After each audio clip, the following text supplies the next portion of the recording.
Ça fait plusieurs mois aujourd'hui que tu galères à trouver une alternance et tu penses avoir tout essayé, alors cette vidéo est pour toi. Salut, je m'appelle Aston et je suis étudiant en marketing. J'ai eu la grâce ou alors la chance de pouvoir trouver une alternance après plusieurs mois de recherche, après plusieurs mois de galère. Et dans cette vidéo, mon objectif est de te partager mon expérience, mes challenges et comment est-ce que j'ai pu m'en sortir de toutes ces situations-là. Ceci dit, si tu recherches les conseils d'un expert RH ou un expert en recrutement, je ne pense pas que tu sois au bon endroit. Par contre, si tu recherches les conseils ou alors le partage d'expérience d'un jeune étudiant comme toi qui a vécu ou qui vit les mêmes réalités que toi, prends place parce que tu es au bon endroit. Mets-toi dans les bonnes conditions, prends de l'eau, du jus ou même de l'alcool si tu veux. Peu importe, mets-toi bien et on va devoir commencer. Avant de commencer, je profite pour t'annoncer le début de cette toute nouvelle aventure qui démarre sur cette nouvelle chaîne YouTube où nous allons parler de la vie estudiantine de manière générale. Nous allons aborder plusieurs thématiques concernant la vie des étudiants comme la recherche des jobs, la recherche des stages, l'OQTF, la recherche du travail et bien d'autres thématiques. Et nous le ferons sur plusieurs formats. Donc nous aurons à la fois des interviews et même des documentaires. Donc j'espère que cela vous parle et je vous prie vraiment de donner de la force au projet afin qu'il puisse aller très loin. Je précise également que cette vidéo est actuellement réalisée dans les locaux d'Ultimate Pod. C'est un espace privilégié pour des personnes qui ont besoin de réaliser des vidéos de qualité. Pour avoir plus d'infos à propos, vous allez tout retrouver directement dans le lien qui se trouve en description. Alors, avant de vous partager ou alors de vous montrer ce que je vais vous montrer, parce que j'ai prévu quelque chose pour vous, j'aimerais bien qu'on se remette dans le contexte. Tu postules pour avoir un stage ou une alternance. Donc, tu vas préparer comme tout le monde un CV et une lettre de motivation. Mais j'aimerais que tu répondes à ces deux questions avant qu'on avance.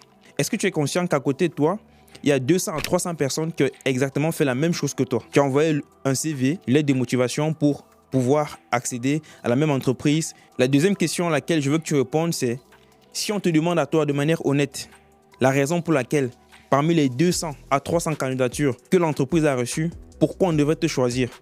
Est-ce que tu peux répondre de manière honnête? Je pense vraiment qu'il n'y a pas de raison pour laquelle on devrait te prendre, sauf si tu es vraiment un chanceux ou un privilégié. Donc, ce que je veux te faire comprendre, c'est que aujourd'hui, le marché est tellement concurrentiel, peu importe le domaine dans lequel tu te trouves. Et l'intention de cette vidéo, c'est vraiment de t'amener à proposer une candidature qui se démarque des autres, à proposer quelque chose de différent, à proposer ou encore à te battre à ce que lorsque ta candidature arrive chez un recruteur, peu importe les différents challenges qui peuvent exister, le racisme, la discrimination et autres, que ton CV puisse avoir un impact. En gros, j'aimerais dans cette vidéo qu'on revoie ensemble la documentation, c'est-à-dire l'ensemble des éléments que tu envoies au recruteur pour postuler à une offre. Donc, j'ai prévu pour cette vidéo 2 documents que j'ai eu à faire et qui m'ont permis non seulement d'avoir l'année dernière mon stage. J'ai fait un stage de 8 mois dans une entreprise de services numériques, et j'ai également eu, grâce à un autre document, mon alternance. Et ce sont ces documents que je vais te montrer tout de suite. Et j'aimerais bien qu'avec ces documents-là, que tu puisses t'en inspirer pour tes prochaines candidatures. Pourquoi je te présente ça? Parce qu'aujourd'hui, je peux avoir la certitude que ça marche. Je ne dis pas forcément qu'à travers ça, tu auras à coup sûr une alternance ou un stage, mais je suis convaincu que ça pourra au moins changer ta vision, ça pourra au moins changer la manière avec laquelle tu postules, parce que autour de moi, j'ai eu à partager cela à des amis, à des connaissances qui, à leur tour, ont pu trouver quelque chose de mieux pour eux. Alors, on va devoir commencer. Je vous présente tout de suite le premier document. Alors, ce que vous voyez sur mon écran, c'est ce que j'appelle une lettre de motivation créative. Qu'est-ce qui m'a réellement inspiré à faire un document pareil? Pour vous raconter la petite histoire, j'ai eu cette inspiration à un job dating qui avait été organisé par mon école. L'objectif de ce job dating, c'était de rencontrer des entreprises partenaires à l'école avec qui on devait échanger pour avoir les différentes opportunités qu'il y avait dans ces différentes entreprises-là. Et donc, j'ai rencontré une entreprise, une ESN ce jour-là, qui avait une opportunité en marketing et communication. Donc, tous les étudiants de ma salle, nous avons rencontré le manager et elle nous a dit, pour pouvoir faire des sélections, elle veut qu'on fasse une lettre de motivation créative dans laquelle on présente qui nous sommes, notre parcours, etc. Donc, quand je suis rentré dès ce soir-là, vu que j'ai ressenti qu'il y avait une opportunité et j'avais la pression parce que je cherchais un stage alterné et j'avais déjà eu plusieurs refus à cause du fait que le stage était alterné et que les entreprises n'étaient pas vraiment intéressées par ça. Donc, quand je suis rentré dès ce soir, j'ai commencé à travailler, j'ai commencé à réfléchir là-dessus. Et donc, je suis arrivé à ce document qu'on va ensemble découvrir. Donc, en première vue, en première page, pour moi, c'est un peu comme une accroche. C'est de mettre quelque chose qui va attirer l'attention du recruteur et peut-être même le marquer. C'est pourquoi moi, j'ai mis une photo de l'équipe, une photo des membres de l'entreprise. Donc, je suis allé sur Internet, j'ai tapé le nom de l'entreprise, j'ai vu une photo de groupe et j'ai inséré la photo. Pourquoi j'ai exploité cette photo? C'est parce que je voulais que le recruteur sente que je suis vraiment intéressé par la boîte et que je fais des recherches sur eux. Donc, en titre, je mets lettre de motivation au poste de stagiaire en marketing digital et je souhaite rejoindre. Bon, je vais taire le nom de la boîte, donc c'est masqué. Et en arrière-plan, justement, c'est une image des membres de l'entreprise. Et donc, comme je vous ai dit, je mets cette photo parce que je veux que ceux qui regarderont mon document au sein de l'entreprise puissent déjà se retrouver peut-être sur l'image. Je ne savais pas qui allait voir exactement qui allait voir le document, mais qui puisse se retrouver sur l'image et qui puisse directement penser à qui est derrière ce travail-là. Donc voilà un peu. Donc ensuite, je mets, comme je vous ai dit, je souhaite rejoindre le nom de la boîte que j'ai dû cacher. Alors là, c'est un peu comme le sommaire ou encore le plan de mon document que j'ai appelé contenu et toujours avec une image que j'ai prise sur le site internet. Donc une image qui appartient à l'entreprise. Donc en numéro 1, à propos de moi. Donc je parle de moi de manière professionnelle, voilà. Et 2, mes expériences. Qu'est-ce que j'ai déjà eu à faire dans le passé avant de vouloir rejoindre la boîte en question. En numéro 3, notre relation. Les gars, retenons que aujourd'hui, avoir une place dans une entreprise, c'est devenu un gros challenge. Et même si on parle de stage où on est censé aller apprendre quelque chose, même si on parle d'alternance où on est censé toujours aller apprendre quelque chose, il faut aller avec l'intention de donner. Il faut aller avec quelque chose. Il faut venir avec quelque chose de nouveau. Donc, mettons-nous dans la tête que on part dans cette entreprise peut-être pour apprendre, mais on doit apporter quelque chose. Donc, il faut bien... En fait, moi, j'ai trouvé pertinent de marquer notre relation pour leur dire concrètement qu'est-ce que je pourrais les apporter, qu'est-ce qu'ils gagnent quand ils me recrutent. Et en 4, le résumé. Et c'est dans cette partie, justement, de résumé que je mets une lettre de motivation conventionnelle où on dit je suis tel, je suis passionné. Bon, voilà, ce petit mensonge que tout le monde fait avec notre fameux cousin ChatGPT. Et voilà. Donc, première étape à propos de moi. Tout simplement, nom, prénom, étudiant dans telle école, je fais master marketing digital et management. Et j'ai également dit que je suis titulaire d'une licence en communication et marketing digital parce que c'est un domaine dans lequel j'exerce depuis plusieurs années déjà. Je donne également mon lieu de résidence. C'est assez important pour que l'entreprise puisse déjà se projeter et voir à quelle distance tu es de la boîte. Bon, si tu penses que tu es très loin et que ça pourrait ne pas jouer en ta faveur, tu peux enlever. Voilà. Donc, je dis concrètement, je recherche un stage alterné de 3 à 6 mois.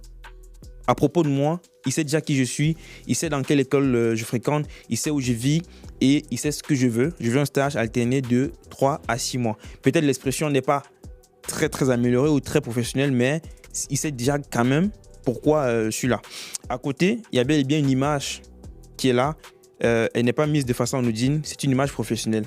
Donc, j'exhorte vraiment tous les étudiants à faire des shootings professionnels. Voilà. Moi, j'ai la chance dans mon école qu'on nous organise très constamment, en tout cas chaque année, un shooting photo pour nous aider à faire nos différentes candidatures. Donc, si dans votre école, ce n'est pas le cas, essayez d'investir pour faire des photos professionnelles afin d'avoir quand même une candidature qui parle pour vous. Voilà. Et si vous avez besoin de ce service-là, je réside à Paris. Voilà, donc dans toute l'île de France, je peux vous faire des photos, des meilleures photos à très bon prix. Voilà, c'est pas gratuit. Donc, ensuite, je mets mon profil LinkedIn. Voilà, en ce moment-là, j'étais à 1021 abonnés avec plus de 500 relations. C'est important de le mettre. Les abonnés, vraiment, ça compte pas. C'est pas ça qui va vous permettre d'avoir votre stage ou votre alternance, mais c'est important de le mettre. Ça permet au moins à la boîte de comprendre que vous êtes actif sur les réseaux. Et je sais que à travers ce que je viens de dire, je touche également un autre point parce que beaucoup d'étudiants n'exploitent vraiment pas normalement leur compte LinkedIn. Ils viennent sur LinkedIn uniquement quand ils veulent postuler pour une offre. Ils viennent publier le CV et ils reviennent l'année prochaine quand ils auront encore un nouveau besoin. Votre compte LinkedIn, vous devez l'entretenir. Je pense qu'on doit l'entretenir comme un compte TikTok. Et il faut généralement créer du contenu, donner des nouvelles et entrer en relation même avec d'autres étudiants ou des recruteurs ou des personnes qui œuvrent dans le même domaine que nous. C'est très important. Donc à côté, je mets le lien de mon compte. C'est un lien cliquable, voilà, qui permet à ce que le recruteur en un clic peut directement se retrouver sur mon compte et voir ce que je fais. Voilà. Alors, expérience. De manière visuelle, il peut déjà savoir les postes que j'ai eu à occuper et il sait également dans quel domaine. Donc, par exemple, moi, j'ai eu à travailler mon tout premier stage en marketing digital. C'était dans un restaurant, donc je mets directement assistant marketing digital, stage, Dolceza, c'était une pizzeria. Voilà. Ensuite, responsable social media en stage. Donc, c'était dans une entreprise, une agence de communication digitale où je m'occupais de la gestion des réseaux sociaux. Donc là, c'est vraiment sans les détails. Je donne où j'ai fait le stage ou encore l'expérience et le poste que j'occupais. Ensuite, community manager en freelance avec une boîte qui œuvrait dans le cinéma. Et encore, community manager en freelance avec une entreprise dans le domaine de la plomberie. Bon, c'était des petits projets sur lesquels j'avais eu à travailler pendant mon année de licence et jusqu'après que j'ai eu à soutenir pour ma licence professionnelle. Notre relation, c'est un élément très important. Dans notre relation, ce que je mets, c'est ce que j'apporte concrètement à l'entreprise. Donc, on va lire. Pendant une période de 3 à 6 mois, je souhaite développer avec des cas d'entreprise les connaissances apprises en cours, contribuer de manière significative au projet de communication digitale de... C'est le nom de l'entreprise dans laquelle tu postules. Je souhaite aussi apprendre de cette équipe de professionnels qui m'aidera à corriger mes lacunes et m'aidera à monter en compétences grâce aux challenges que nous allons rencontrer. Donc, notre relation, dans un premier temps, je vais pendant 3 à 6 mois apporter ma contribution sur la base des notions que j'ai apprises en cours. Et dans un second temps, je veux bien apprendre de l'équipe de professionnels, l'équipe d'experts que j'aurai à mes côtés qui m'aidera à évoluer. Clair et net, pas besoin de trop écrire. Et directement, pour avoir un impact visuel, je mets les outils à travers lesquels je pourrais travailler. Donc, pour mon cas, pour une personne qui est en marketing digital, j'ai Photoshop, Adobe Illustrator, InDesign, Canva pour les visuels, Brevo pour les campagnes mailing, Google Analytics pour l'analyse des données d'un site internet. Là, je vais de manière concrète énumérer les différents points sur lesquels je pourrais intervenir au sein de la boîte. Concrètement, c'est la production du contenu en direction des réseaux sociaux, monter des documents, flyers et affiches, participer aux campagnes de publicité de l'entreprise, analyser les données statistiques du site web, participer au référencement et bien d'autres. On ne peut pas tout citer. L'idée, c'est de mettre les informations les plus pertinentes. Et d'un côté, j'ai mis les captures d'écran référente aux plateformes digitales de l'entreprise. Là, j'ai mis le compte de LinkedIn et j'ai également mis une interface du site internet. Le document est terminé. Voilà, merci avec le logo de l'entreprise et puis mon compte LinkedIn, mon numéro de téléphone et mon adresse mail. Alors, on vient de terminer le premier document. Je pense quand même qu'avec une documentation pareille, on se donne déjà plus de chance. Parce qu'on a eu à toucher le cœur du recruteur au niveau des images qu'on a pu mettre venant du site internet, l'impact visuel du document qu'on a eu à faire. Tout a été bien pensé. Bien évidemment, quand j'ai terminé ce document, j'ai dû l'envoyer à mes aînés qui sont déjà en entreprise et ils m'ont aidé justement à le corriger et ils m'ont donné leurs avis.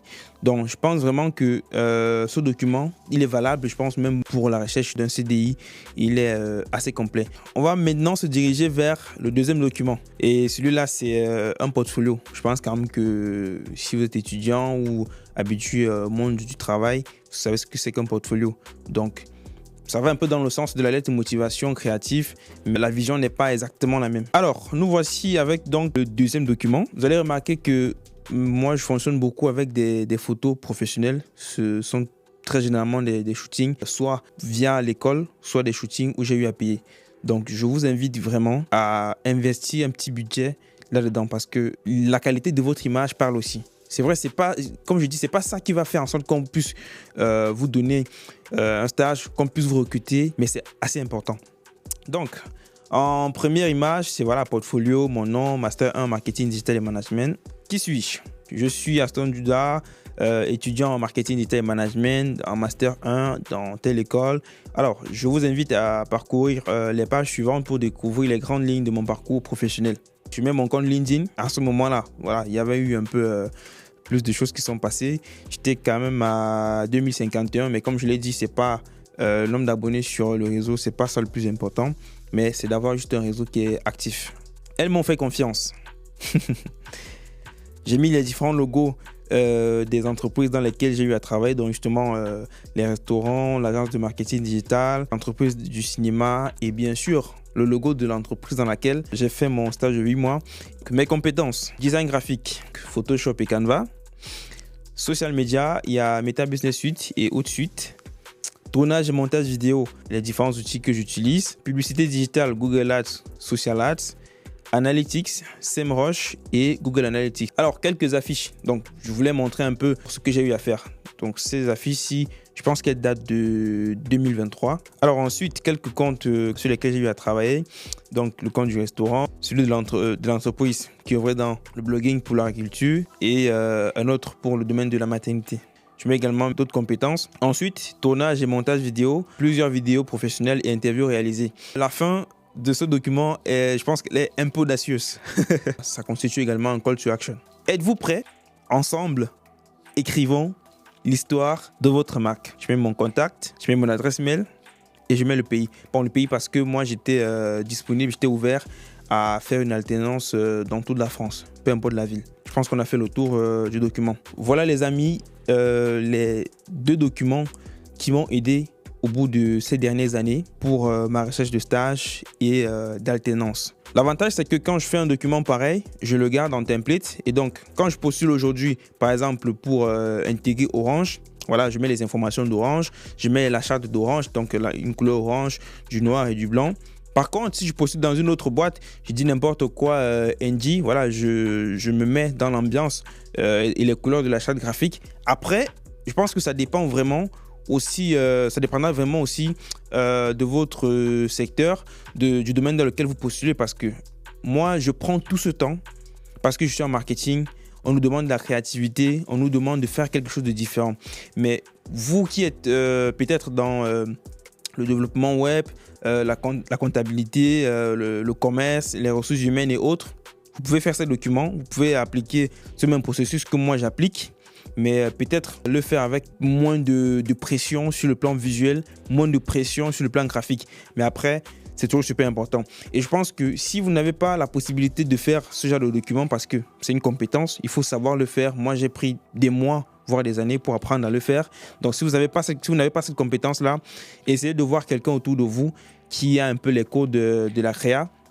Voilà, voyez avec elle, voyez avec cette personne-là et vous lui présentez un peu la logique ou encore la vision dans laquelle vous voulez faire le document, et cette personne va pouvoir vous aider à faire quelque chose de meilleur. Donc vraiment les amis, n'abandonnez pas sans avoir tout essayé. C'est possible que parmi vous, je veux dire ceux qui sont encore en recherche, il y en a qui avaient peut-être déjà fait ce que je viens de vous montrer. Peut-être certains le faisaient, pas exactement dans la même ambiance que moi. Moi je vous recommande de continuer et surtout donnez-vous plus de chances dans vos candidatures, parce que c'est ça l'objectif. Je ne pense pas qu'il existe une méthode ou alors une formule à l'abri de la critique qui existe, qui vous permettra d'avoir à coup sûr votre stage ou votre alternance. Je pense que l'objectif, c'est de se donner plus de chances. Et donc, avec des documents pareils, vous êtes vraiment sur la bonne voie. Et s'il y a un truc que je veux vous dire, c'est que tout le monde galère pour en trouver. Il faut aussi avoir la grâce de Dieu, il faut avoir de la bénédiction, parce que ceux qui trouvent ne sont pas les plus forts et ceux qui n'en trouvent pas ne sont pas les plus faibles. Ça ne marche pas comme ça. On se donne tous les moyens d'atteindre nos sommets et on se donne toutes les chances. Après, on prie Dieu pour qu'il bénisse et qu'il accompagne notre candidature. On arrive donc au thème de cette vidéo. J'espère vraiment qu'elle vous aidera. Si c'est le cas, vraiment, n'hésitez pas à m'encourager et à encourager toute l'équipe derrière. Un like, un commentaire et un partage. Si vous avez des questions concernant tout ce que je viens de dire, ou si vous avez besoin de mon soutien de manière plus approfondie, voilà, je vais laisser mon adresse mail et vous pourrez me contacter si besoin. Si vous avez également besoin de photos professionnelles, comme j'ai dit, pour un shooting, parce que moi également, j'ai une passion, la photo, la vidéo sont mes passions aujourd'hui. Et à côté de la création de contenu, à côté de mon alternance, à côté des études, je me bats dans ce sens-là et j'essaye de progresser chaque jour. On aura l'occasion dans les prochaines vidéos voilà, de parler également de business études, de parler d'autres thématiques. Et donc, on se dit à la prochaine pour une nouvelle vidéo. Merci.